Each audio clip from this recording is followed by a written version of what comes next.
φαινόμενο της αποτυχίας της τιμής να ακολουθήσει την τάση παρουσιάζεται στο διάγραμμα της τιμής στο τέλος μιας ανωδικής ή καθοδικής τάσης. Τάση είναι η φορά που μια τιμή μπορεί να έχει και οι τάσεις είναι τρεις. Είναι είτε καθοδική, είτε ανωδική, είτε πλάγια.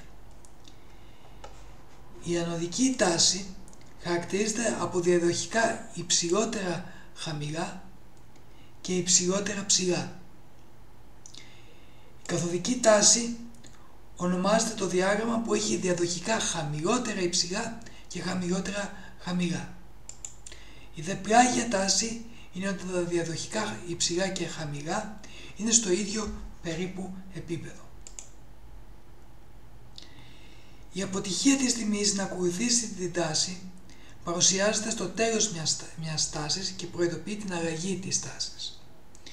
Επίσης μπορεί να εμφανιστεί και σε άλλα σημεία, όπως στην κορυφή ενός μεγάλου κύματος ή στη βάση ενός επίσης μεγάλου κύματος, προειδοποιώντας για τη δημιουργία κορυφής ή αντίστοιχα βάσης. Θα πάρω ως παράδειγμα ένα πρόσφατο διάγραμμα για την κατανόηση του φαινομένου και τον τρόπο εκμετάλλευσης. Στο παράδειγμα θα χρησιμοποιήσω το εβδομαδιαίο διάγραμμα του ζεύγος δολάριο Αμερικής έναντι δολάριο Καναδά, το οποίο βρίσκεται σε μια καθοδική πορεία από τον Νοέμβριο του 2011 και δείχνει τα πρώτα σοβαρά δείγματα αλλαγής τάσης τον Ιανουάριο του 2013. Εδώ. Έτσι, σε αυτό το σημείο αγοράζω όταν η τιμή ξεπεράσει το ύψος του τελευταίου υψίου. Εδώ. Να βάλουμε και λίγο.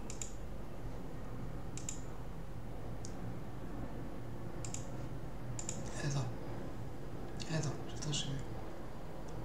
Αγοράζω σε αυτό το σημείο.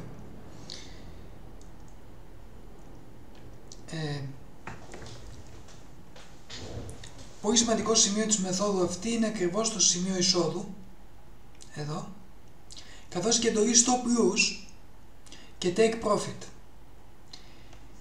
Βασικός κανόνας: εάν η τιμή δεν ξεπεράσει το ύψος του τελευταίου υψηλού, σε καμία περίπτωση δεν αγοράζω. Δεν μπορεί να προβλέψει κανείς σίγουρα την πορεία της τιμής εάν δεν καλυφθούν οι όροι. Την εντολή stop loss τη βάζουμε στο ύψος του τελευταίου χαμηλού. Εδώ. Για την εντολή take profit χρησιμοποιούνται τα επίπεδα Fibonacci.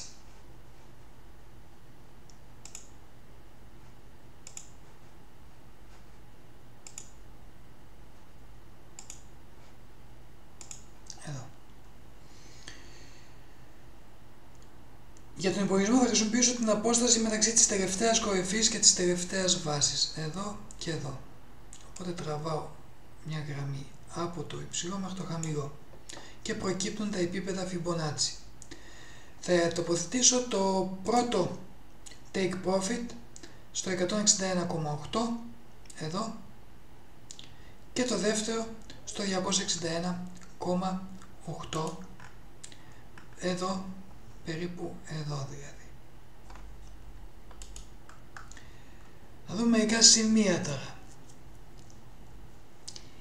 Η είσοδος στην αγορά πραγματοποιείται μόνο όταν η τιμή ξεπεράσει το ύψος της τελευταίας κορυφής, όπως είπα, εδώ.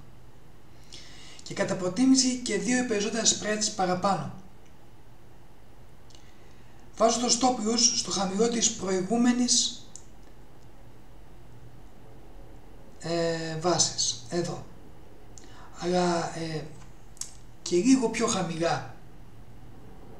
Εγώ συνήθως βάζω το stop loss εδώ, όταν βέβαια μπορώ να αντιμετωπίσω την απώλεια στο προηγούμενο χαμηλό.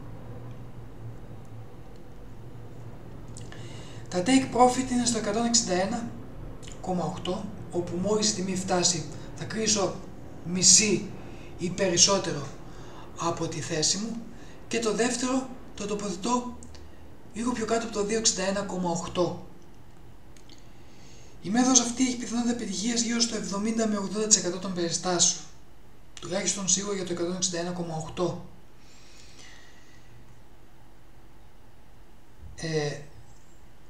Ωστόσο, πρέπει να προσέξει κανείς πότε κάνει trade μέχρι το 161,8 και πότε μέχρι το 261,8.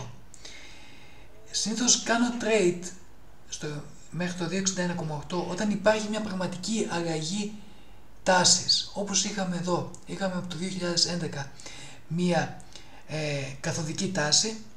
Εδώ υπήρχαν κάποιες προσπάθειες να ανεβεί η τιμή, αλλά τελικά δεν ανέβηκε, οπότε λαμβάνω υπόψη μου το συγκεκριμένο σημείο ως πρώτο πραγματικό δείγμα ανωδικής πορείας. Και σε αυτήν την περίπτωση κάνω trading αυτό το fire swing, αποτυχημένη προσπάθεια της τιμής να ακολουθήσει την τάση, ως το 261,8. Στις περιπτώσεις όπου βλέπω ότι η τάση, το κύμα, το fire swing παρουσιάζεται στο τέλος κάποιου μεγαλύτερου κύματος, όπως είναι να έχω ένα κύμα στο εβδομαδιαίο διάγραμμα και να παρατηρώ ότι στο τέλος του κύματος στα τετράωρα διαγράμματα υπάρχει ένα fair swing. Εκείνο το fair swing το κάνω trade μέχρι το 161,8. Μπορείτε να μου στέλνετε μηνύματα, να παρακολουθήσετε το site μου και ό,τι άλλο χρειαστείτε, επικοινωνήστε μαζί μου. Ευχαριστώ.